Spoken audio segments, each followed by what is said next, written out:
OTT ചിത്രമായിട്ടാണ് പുറത്തിറങ്ങിയിട്ടുള്ളതെങ്കിലും Saif Ali Khan നായകനായിട്ടുള്ള ഏറ്റവും പുതിയ സിനിമയായിട്ടുള്ള Jual thief കാണുമ്പോൾ അത് തിയേറ്ററിന് വേണ്ടി ഒരുക്കിയ സിനിമയാണെന്ന് എളുപ്പം മനസ്സിലാക്കാൻ സാധിക്കും. ടൈറ്റിൽ കാർഡ്, എഴുത്തിന്റെ ഒരു ബ്രോഡ് സ്ട്രോക്ക് രീതി, പടം കഴിയുമ്പോഴുള്ള പാട്ട്, ഇതെല്ലാം പടത്തിലുണ്ട്. ഒരു ഇന്റർവെൽ ബ്ലോക്ക് അടക്കം സിനിമയിലുണ്ട്.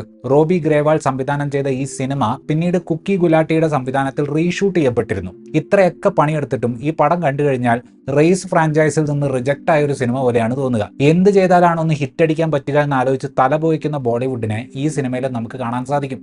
രാജൻ ഒലാഖ് എന്ന ആർട്ട് കളക്ടർ ചില പ്രത്യേക സാഹചര്യങ്ങൾ കാരണം സാമ്പത്തികമായി പ്രതിസന്ധിയിലാകുന്നു. അയാൾക്ക് അതിൽ നിന്ന് രക്ഷപ്പെടണമെങ്കിൽ ഒരു ഹൈസ്റ്റ് നടത്തുക എന്നൊരേ ഒരു ഓപ്ഷൻ മാത്രമേ ഉണ്ടായിരുന്നുള്ളൂ. അതിനുവേണ്ടി റെഹാൻ റോയ് എന്ന കുപ്രസിദ്ധ കോൺ ആർട്ടിസ്റ്റിനെ ബ്ലാക്ക്മെയിൽ ചെയ്ത് അയാൾ ഇന്ത്യയിലേക്ക് കൊണ്ടുവരുന്നു. മുംബൈ പോലീസ് നോട്ടമിട്ടിട്ടുള്ള ആളാണ് റെഹാൻ. ആഫ്രിക്കൻ റൂബി ആയിട്ടുള്ള റെഡ് സൺ മോഷ്ടിക്കാൻ റെഹാൻ നടത്തുന്ന പ്ലാനിങ്ങുകളാണ് നമ്മൾ ഈ സിനിമയിൽ കാണുന്നത്. റേസ് ഫ്രാഞ്ചൈസിലെ സിനിമകൾ കണ്ട് ഉണ്ടാക്കിയതുപോലത്തെ ഒരു പടമാണ് ഒരർത്ഥത്തിൽ ജുവൽ തീഫ് എന്നാണ് ഞാൻ പറഞ്ഞത്. ഒരു പടത്തിന്റെ ആസ്പിറേഷൻ തന്നെ ആ ഒരു നിലവാരമാണെങ്കിൽ ആ പടത്തിന്റെ അവസ്ഥ ഏതാണ്ട് ഊഹിക്കാമല്ലോ. വൺ ലൈനർ ആയിട്ട് കേട്ടാൽ പോലും യാതൊരു തരത്തിലും പ്രതീക്ഷയ്ക്ക് വക തരാത്ത തരം ഐഡിയയാണ് ജുവൽ തീഫിൻ്റെത്. ഏതാണ്ട് ഇതേ ആശയമുള്ള ഇതിലും നല്ല ഒരുപാട് സിനിമകൾ നമ്മൾ കണ്ടിട്ടുണ്ട് എന്ന് തന്നെയാണ് അതിന് കാരണം. ആളുകൾക്ക് വളരെ പരിചിതമായ ഒരു സ്പേസിലേക്ക് വീണ്ടും പോകുമ്പോൾ എന്തെങ്കിലും ഒരു വ്യത്യസ്തത കൊടുക്കേണ്ടതുണ്ട്. പക്ഷേ ഇതൊരുമാതിരി കഥാപാത്രങ്ങളുടെ പേര് മാത്രം ChatGPT കൊടുത്തിട്ട് ഇതുവരെ ഇറങ്ങിയിട്ടുള്ള ഹൈസ്റ്റ് മൂവികളെ ഒക്കെ കൂട്ടിക്കലക്കി ഒരു സ്ക്രിപ്റ്റ് എഴുതാൻ പറഞ്ഞതുപോലെയാണ് ജുവൽ തീഫ് എന്ന പടത്തിന്റെ അവസ്ഥ. സൈഫ് അലി ഖാന്റെ ശബ്ദത്തിന് ഒരു എക്സ്ട്രാ ബേസ് ഉണ്ട്. ചില സ്ഥലങ്ങളിൽ അത് വല്ലാതെ മുഴച്ചു നിൽക്കുമ്പോൾ പുള്ളിയെ തന്നെ മിമിക്രി കാണിക്കുകയാണോ എന്ന് തോന്നിപ്പോവും. ഒരു നടൻ എന്ന നിലയിൽ അദ്ദേഹത്തിന് കാര്യമായി ഒന്നും തന്നെ ഇതിൻ്റെ അകത്ത് ചെയ്യാനില്ല.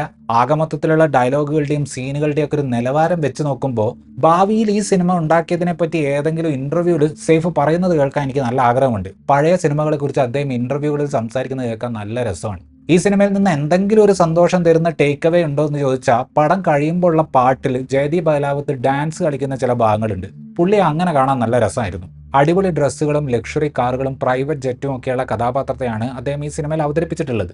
സാമാന്യം പൈസ കിട്ടുന്നുണ്ടെങ്കിൽ പാതാൾ ലോകിന്റെ ഇടയിൽ ഇങ്ങനത്തെ 1-2 അദ്ദേഹത്തിന് ചെയ്യാവുന്നതാണ്. പുള്ളിക്കും വേണ്ട ഒരു സന്തോഷം. പരമശോകമായിട്ട് എഴുതിയിട്ടുള്ള നായിക കഥാപാത്രത്തെയാണ് നികിത ദത്ത ഈ സിനിമയിൽ അവതരിപ്പിച്ചിട്ടുള്ളത്. നായകനെയും വില്ലനെയും ഉമ്മ വയ്ക്കാനും ഡിസൈനർ വസ്ത്രങ്ങൾ ധരിച്ച് ബാക്ക്ഗ്രൗണ്ട് ആർട്ടിസ്റ്റിനെ പോലെ ഫ്രെയിമുകളിൽ നിൽക്കാനുമാണ് അവർക്ക് യോഗം. ഇതൊരു ഫ്രാഞ്ചൈസായി മാറുകയാണെങ്കിൽ ധൂമിലെ അഭിഷേക് ബച്ചനെ പോലെ ആകേണ്ട കഥാപാത്രത്തെയാണ് കുനാൽ കപൂർ ഇതിൽ അവതരിപ്പിച്ചിട്ടുള്ളത്. പക്ഷേ ഈ കഥാപാത്രത്തെ ബുദ്ധിമാനായി കാണിക്കാൻ വേണ്ടി തിരക്കഥ ചെയ്യുന്നത് മൊത്തം പോലീസ് സേനയെ മണ്ടന്മാരാക്കി കാണിക്കലാണ്. പടത്തിന്റെ പേര് ജുവൽ തീഫ് എന്നായതുകൊണ്ട് നീതി കാണിക്കാൻ വേണ്ടി ചെയ്തതാണോ എന്നറിയില്ല. പടത്തിന്റെ തിരക്കഥയിലെ പല കാര്യങ്ങളും പല സ്ഥലത്തു നിന്നും അടിച്ചു മാറ്റിയിട്ടുള്ളത് പോലത്തെയാണ്. 80കളിലും 90കളിലും ഒക്കെ കണ്ടിട്ടുള്ള തരം മെലോഡ്രാമ നിറഞ്ഞ നായകന്റെ കുടുംബജീവിത ഫ്ലാഷ് ബാക്ക് കാണാൻ സാധിക്കും. പിന്നെ ഈ സിനിമയിലെ റൊമാൻസും ഹൈസ്റ്റ് നടക്കുന്നതിന്റെ പ്ലാനിങ്ങും ഒക്കെ കണ്ടു കഴിഞ്ഞാൽ അബ്ബാസ് മസ്താൻ പണ്ട് കാട്ടിയ പല സംഭവങ്ങളും ഓർമ്മ വരും. ഒരു സിറ്റിയുടെ നടുവിലെ പാർക്കിൽ വിമാനം ഇറക്കുന്ന പോലത്തെ ഘനഗംഭീര സീനുകളൊക്കെ ഇതിൻ്റെ അകത്ത് ഇവർ ഇമാജിൻ ചെയ്ത് വെച്ചിട്ടുണ്ട്. ചിരിച്ചു പോയില്ലെങ്കിലേ അത്ഭുതമുള്ളൂ.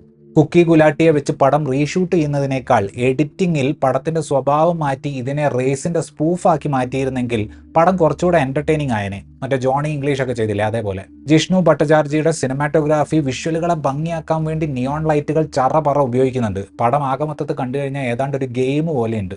കൊറോണയ്ക്ക് ശേഷം OTT വ്യവസായം അങ്ങോട്ട് പച്ച പിടിച്ചാൽ വളരെ നീഷായിട്ടുള്ള സിനിമകൾക്ക് അതിൻ്റെ ഓഡിയൻസിനെ കണ്ടെത്താൻ ഇത്തരത്തിലുള്ള പ്ലാറ്റ്ഫോമുകൾ സഹായകമാകുമെന്ന് നമ്മൾ കരുതിയിരുന്നു. എന്നാൽ ആ ഒരു പ്രതിഭാസം കഴിഞ്ഞ് 5 വർഷം ആകുമ്പോഴേക്കും OTTകൾ നേരാൻ വണ്ണം സിനിമകൾ എടുക്കുന്ന പോലുമില്ല. ഇനി അഥവാ ഒരെണ്ണം എടുത്താൽ അതിങ്ങനെ ജുവൽ തീഫ് പോലത്തെ അതിൽ അഭിനയിച്ചവർക്ക് പോലും ചിരി വരുന്ന ടൈപ്പ് സാധനങ്ങളാണ്.